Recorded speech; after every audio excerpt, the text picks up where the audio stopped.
आई अगं पण बरं झालं ना तू असं वागलीस, नाहीतर माझं आणि श्रीचं लग्न कसं झालं असतं.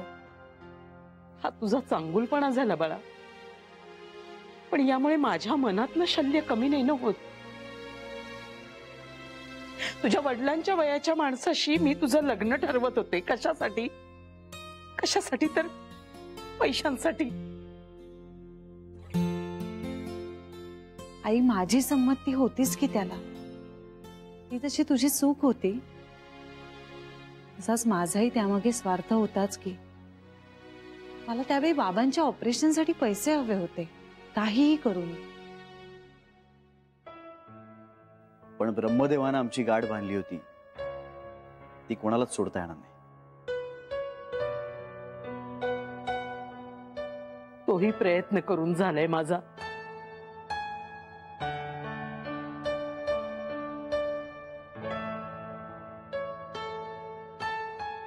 आजच्या नंतर तू कदाचित माझं तोंडही पाहणार नाहीस.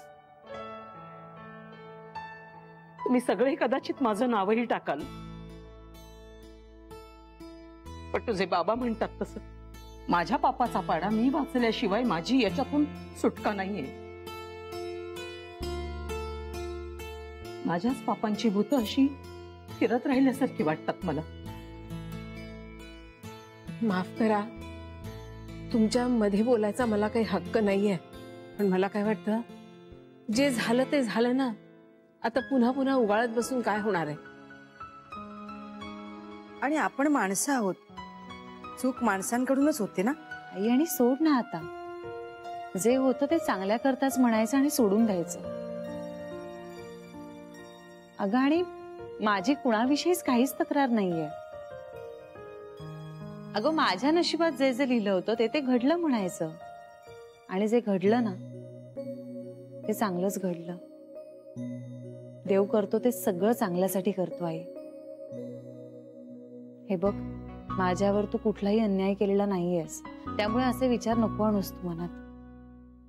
फक्त तुझ्यावर नाही ग, तुझ्या लेकरावर पण खूप अन्याय केलाय मी.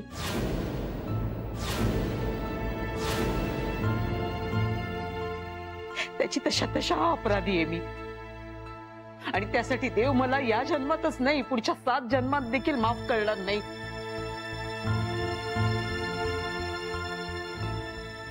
म्हणजे तू प्रेग्नंट आहेस हे कळल्यावर माझ्या मुलाला वाचवण्यासाठी मी तुझ्या लेकराचा बळी द्यायला निघाले होते.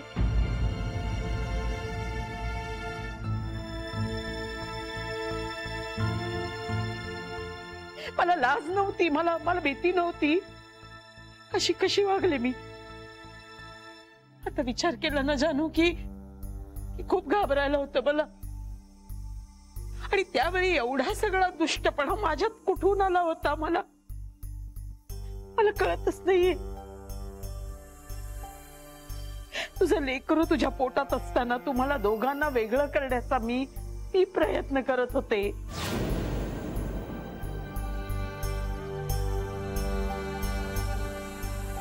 तू जावई बापू कुणीच डिवोर्सचा विषय काढला नव्हता, तो मी काढला. तुम्हा दोघांच्या अबोल्याचा फायदा घेऊन मी माझा मतलब साधायला निघाले होते. कारण आधी मला पिंट्याला वाचवायचं होतं, पण नंतर ना मला पैशाचा मोह झाला. मला तुझी वणवण दिसत होती, तुझी परवड कळत होती मला. पण मी स्वार्थाने इतकी आंधळी झाले होते ना की मी एक आई आहे हे विसरून गेले होते मी. आपल्या बाळाला आईच्या मायेबरोबरच बापाचं छप्पर मिळावं म्हणून एका माऊलीची होणारी तगमग मला समजत असूनही मी डोळे झाक करत होते. का? कशासाठी? तर मला पैसा हवा होता.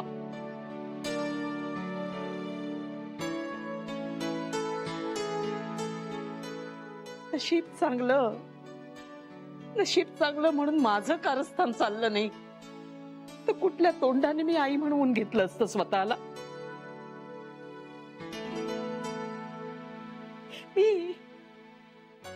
मी कपाळाला कुंकू लावायला गेले ना की यातून भयानक आवाज येतो मला. लग्न मोडण्याचा प्रयत्न केलायस कला तू, एक बायको असून.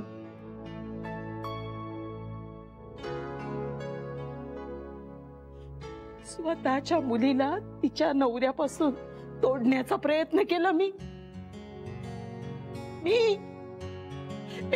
मी फार नीच बाई आहे. मी पापी आहे. माझी खरं तर तुम्हा कुणासमोरही उभं राहण्याची सुद्धा लायकी नाहीये. माफी मागण्याची लायकी तर नाहीये. नाही, नकाच माफ करू तुम्ही मला. पण मला माझ्या गुन्ह्याची कबुली द्यायची होती म्हणून मी आज इथे आले. माझी बायको होण्याची लायकी नाहीये, न आई होण्याची. अगदी फेल झाले मी. बाई म्हणून, आई म्हणून, माणूस म्हणून सपशेल फेल झाले मी. मला नरकात सुद्धा जागा मिळणार नाहीये जानू.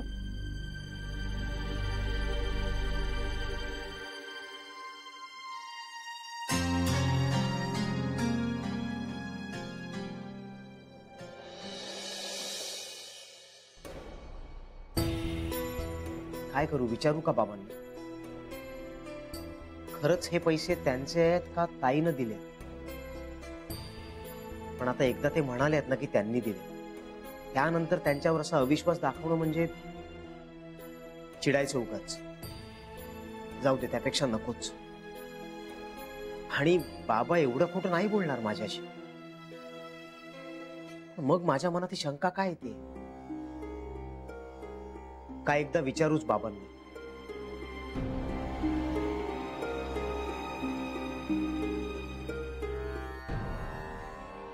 बाबा अरे नाही म्हणजे बाबा, ते पैसे नक्की तुमचेच आहेत ना?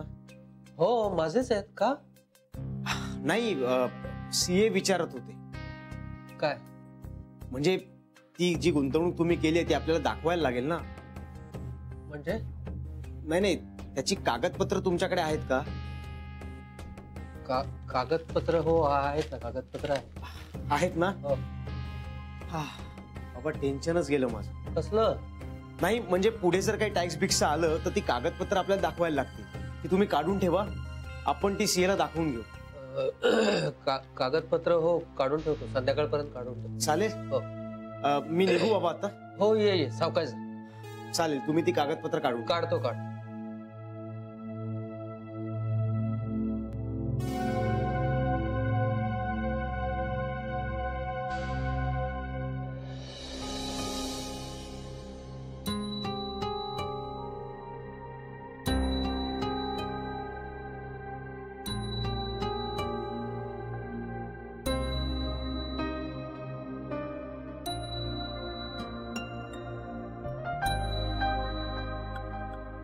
आई, अहो तुम्ही फेल नाही झालाय.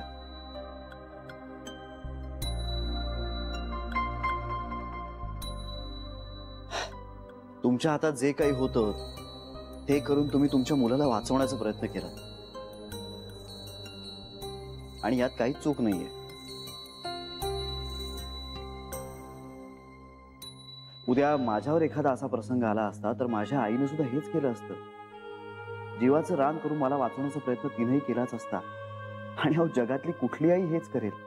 अगं, तू आई म्हणून तुझे सगळे प्रयत्न केलेस, त्यामुळे तू फेल नाही झालीस.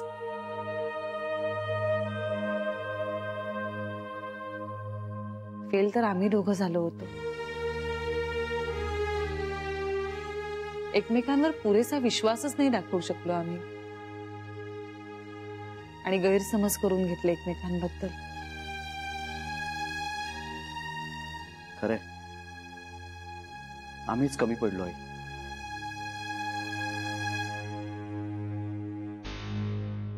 आणि प्लीज तुम्ही असा विचार करू नका.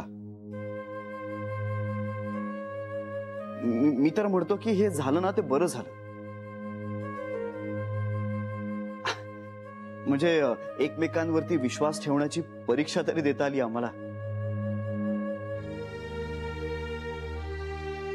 अद्दल घडली असं म्हणावं तर.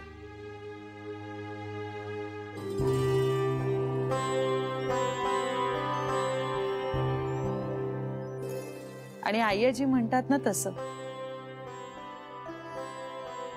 दोन माणसांचं नातं ती दोन माणसंच ठरवतात, तिसरा कोणीच माणूस नाही ठरवू शकत.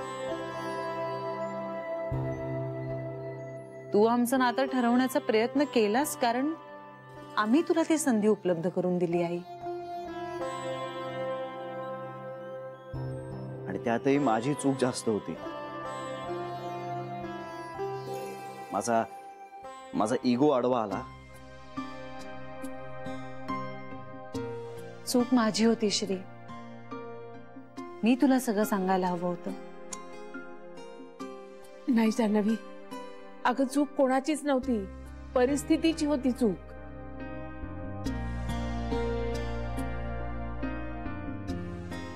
आणि परिस्थितीने शहाणपण दिलं ना आपल्या सगळ्यांना.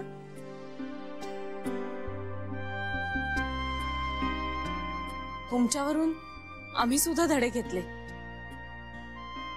आणि आमचे आयुष्य सुधारली.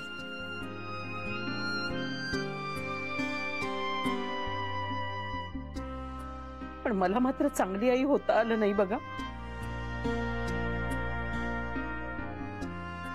मग ती कमी आता चांगली आजी बनून भरून काढ.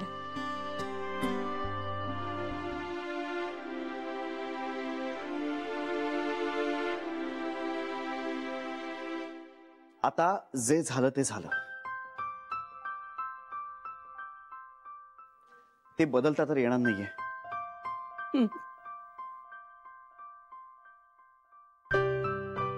त्यामुळे उगाच त्याच्याबद्दल वाईट वाटून नको घ्यायला. त्यापेक्षा आपल्या हातात जे आहे ते करूया ना आता.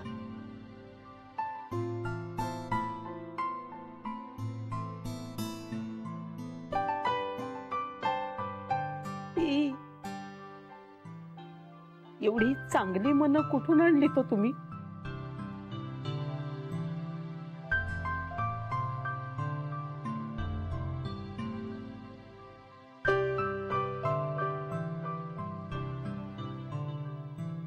देवी आत्या, तुम्ही मला माफ करा. तुम्हाला मी नाही नाही ते बोलले. तुम्ही मूल जन्माला न घालता देखील जावई बापूंची आई झालात.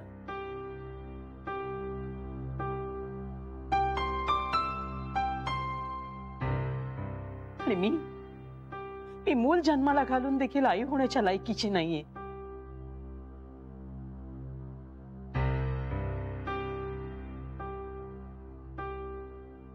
तुमचा संसार एकदाच मोडला, पण माझा संसार मी माझ्याच हाताने हजारदा मोडला.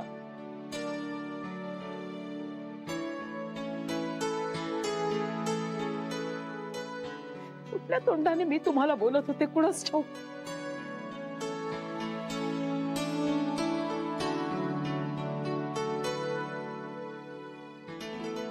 पण आता झालंय ना सगळं नीट.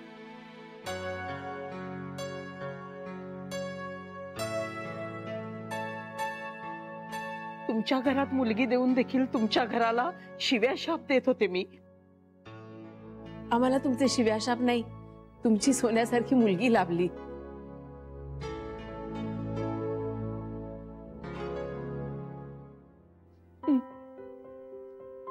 आणि सोन्यासारखी सून मिळणार असेल तर आम्हाला चालतील शिव्याशाप.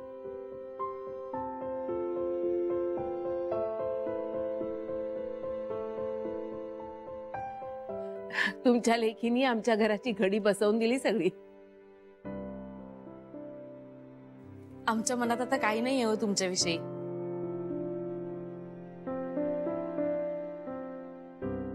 आणि तुम्ही सुद्धा तसं काही मनात ठेवू नका. आता आपण सगळ्या आजी होणार आहोत की नाही एकत्र, ते सगळ्यात महत्वाचं. आता त्याचाच विचार करूया ना. खरंच फार उपकार झाले तुमचे माझ्यावर.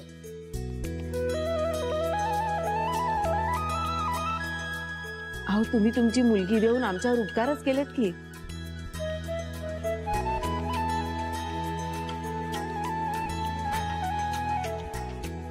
चला ताई, आता ते सगळं जाऊ द्या. चला मस्त चहा करते तुमच्यासाठी, खूप साखर घालून, आणि तुमच्या आवडीचा नाश्ता करते. लवकर चला या. आई चला चला नाश्ताही करूया. या उठा. इंदे ये ग. हा हा या या आई या. कशाला हो.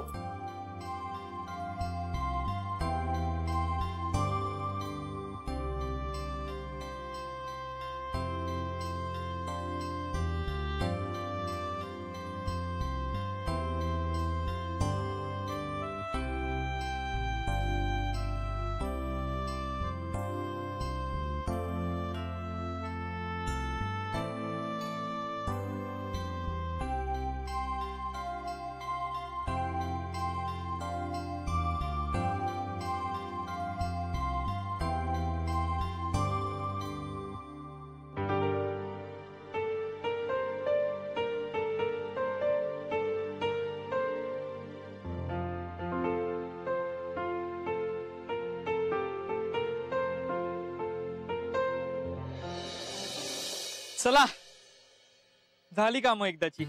म्हणजे घराची की बाळाची? नाही, दोन्हीची. म्हणजे आपल्या बाजूने जी काय कागदपत्र या दोन्ही कामांसाठी लागणार होती ना, ती आता पूर्ण करून झाली. स्वतः जो काही वेळ लागायचा आहे तो त्यांच्या बाजूनेच लागेल. एक घराचा आधी होऊन जाऊ दे ना मनीष. बाळ नवीन घरी आलेलंच बरं.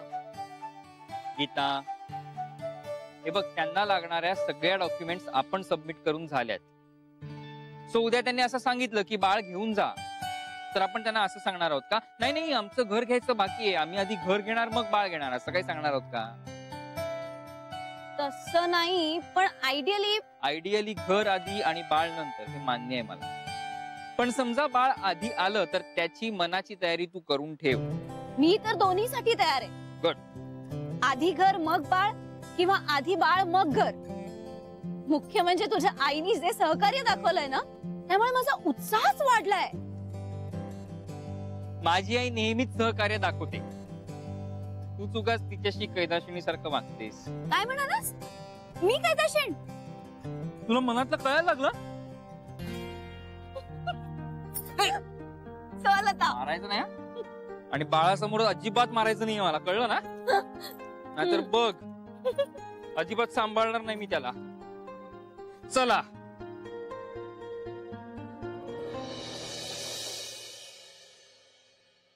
तू आत्ता का रडतेस?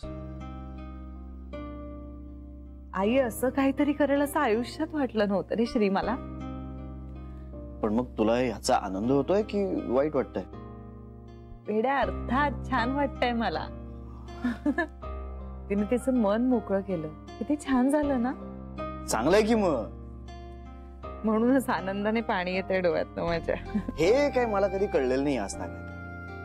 म्हणजे ही रडतीये म्हणजे तिला आनंद झालाय की दुःख झालाय हेच कळत नाही मला. म्हणजे त्यामुळे मला ठरवता येत नाही ना की आता काय करायचं.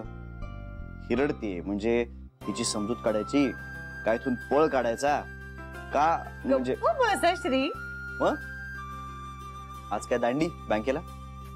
नाही ना, जाणार आहे. नको वाटत असेल तर नको जाऊस. नाही, शेवटच्या दिवसापर्यंत गेलं पाहिजे. मला माहितीये बाळ आल्यानंतर तुला खूप सुट्ट्या हव्यात, हो ना? जशी तुझी मर्जी. श्री, आई आजपर्यंत जे वागली त्यातल्या बहुतांशी गोष्टी आपल्याला माहित होत्या आणि आपण तिला माफही केलं होतं. पण तिने आज जो मनाचा मोठेपणा दाखवलाय ना, मला कौतुकच वाटतंय अरे तिचं. म्हणजे हे अनलाईक आई आहे. आई अशी कधीच नव्हती. आई बदलली आहे रे, आणि छान आहे हा बदल खूप. पिंट्या आणि सुनीतासाठी सगळ्यात चांगलं आहे हे. किती छान होत आहे ना सगळं आता श्री. भीती वाटते रे पण मला. कसली? नाही म्हणजे हे आता असंच सगळं छान राहिलं पाहिजे. आता काहीच प्रॉब्लेम नको यायला असं वाटतंय. जानवी, प्रत्येकानं आपापल्या चुकांमधून धडे घेतलेत, प्रत्येकानं. आणि माणसं बदलतात. पटलंय मला. म्हणजे खरंच तू म्हणतेस ते पटलंय मला. येस, माणसं बदलतात, त्यांचा स्वभाव नसला तरीही बदलतात. कारण मे बी ते दुसऱ्या कोणाला तरी जास्त व्हॅल्यू करतात, पण माणसं बदलतात. आईचं बदलणं हा तर माझ्यासाठी खूप मोठा अनुभव आहे. खूप समाधान वाटतंय मला श्री.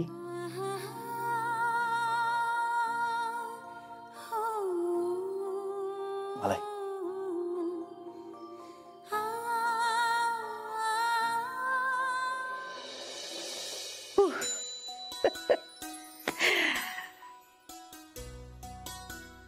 ते घरातल्या सगळ्यांनी मोठ्या मनाने माफ केलं हो मला. तुला बरं वाटतंय ना? हो, खरंच बरं वाटतंय. आणि तुम्ही म्हणता ना माणसातच देव शोधावा, ते पटलंय मला आता. पण त्यांच्या घरातली सगळीच माणसं मोठ्या मनाची आहेत, हे बाकी खरं. हो, खरंय खरंय. आता हेच बघ ना, मी तुझा नवरा असून तुला माफ करायला, तुझ्यावर विश्वास ठेवायला इतका वेळ घेतला, पण त्यांनी असं चटकन माफ करून टाकलं. नुसतं माफ नाही केलं, मला आपलंसं पण केलं. ह्या विश्वासाला आता कधीही तडा जाऊ देऊ नकोस कला.